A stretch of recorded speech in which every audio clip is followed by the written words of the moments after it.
We'll be quiet, please, so the witness can be heard. He deserves to be heard. My support for the nomination of Judge Robert Bork to the U.S. This may be the most important Supreme Court nomination of our time, not simply because the present court is so closely divided, or even because Judge Bork is the most highly qualified nominee of this generation, but because this is an historic crossroads as regards the expanding power of judges, which is to say, the erosion of people's rights to govern themselves democratically. Gradually but steadily over the past 35 years, more and more decisions have been taken out of the hands of the American people and vested in courts. Those preoccupied with the merits or demerits of the specific issues raised in the cases involved pay little attention to the general drift away from accountable representative government.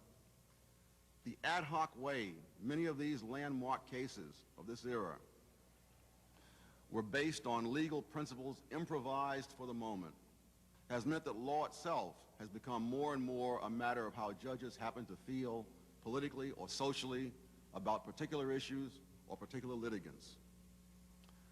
No one has opposed these judicial trends more consistently or more ably than Robert H. Bork, first as a scholar and then as a judge.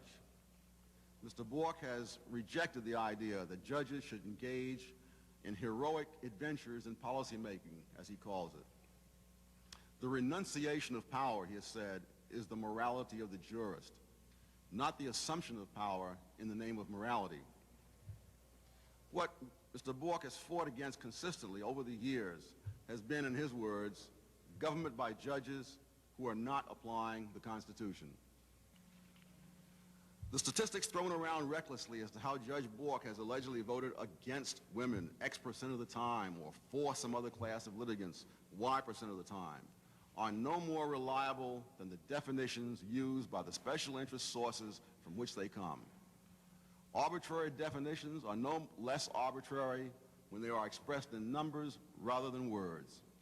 Taking these box scores seriously reflects either a dangerously naive gullibility about statistics or an even more dangerously cynical view of the truth.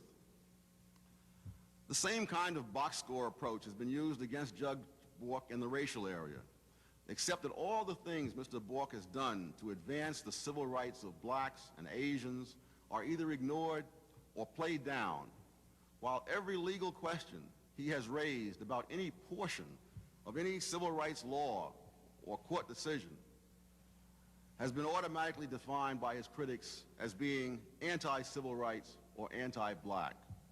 Obviously, I wouldn't be here if I believed any of that. Civil rights need to be understood not simply as a special benefit to minorities, but as something essential to everyone. Civil rights define a civilized and humane society. State-imposed discrimination was central to the racial oppression of blacks during the Jim Crow era in the South.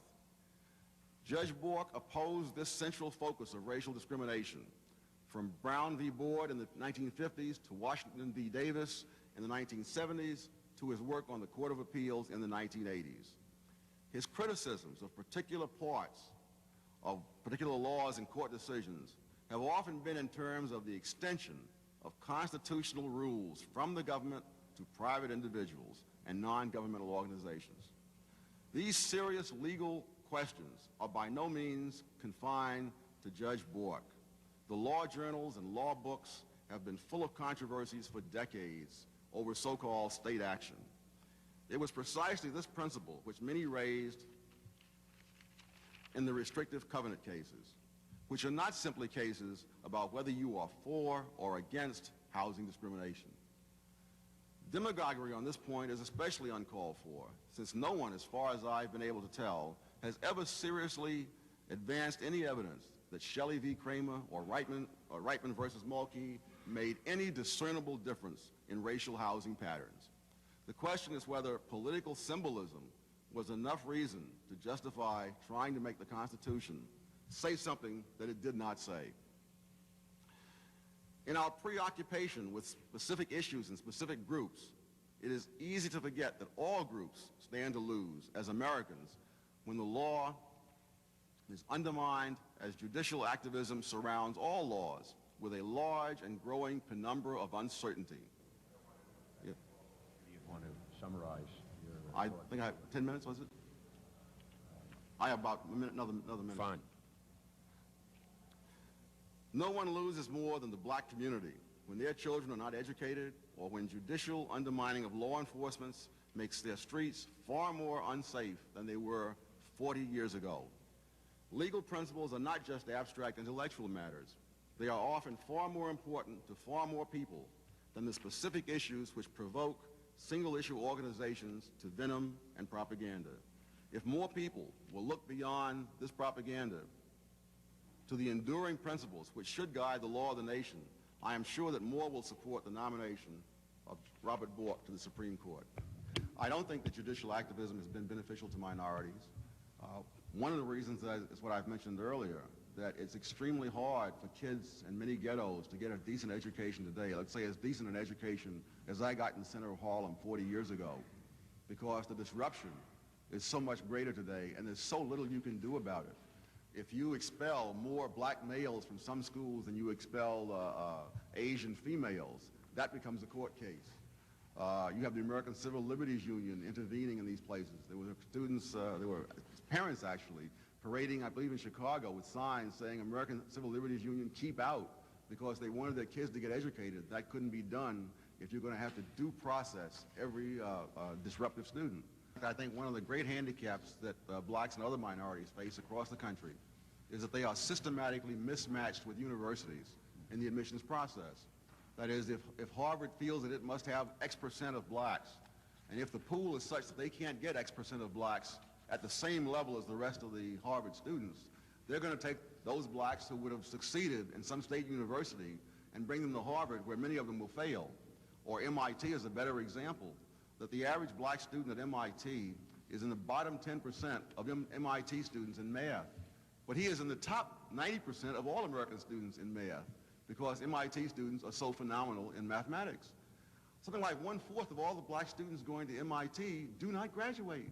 You're talking about a pool of people who score at the 90th percentile in math, whom you are artificially turning into failures by mismatching them with the school. The problem is not whether you believe that school desegregation should have ended. I believe it should have ended long before.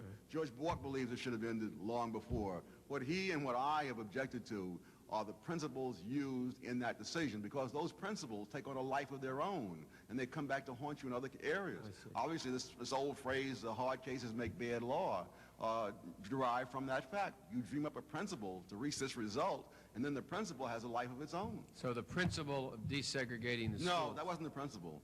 The principle was the reason that they picked for it. Was Well, that's all I'm saying. Okay, the reasons they picked Yes.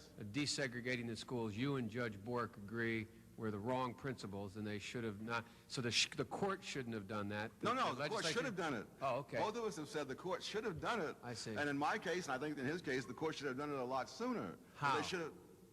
They should have ruled that it wasn't equal protection of the law, because nobody in his right mind believes that there was equal protection of the law in the Jim Crow era of these school systems. I'm just trying to figure out what you're saying.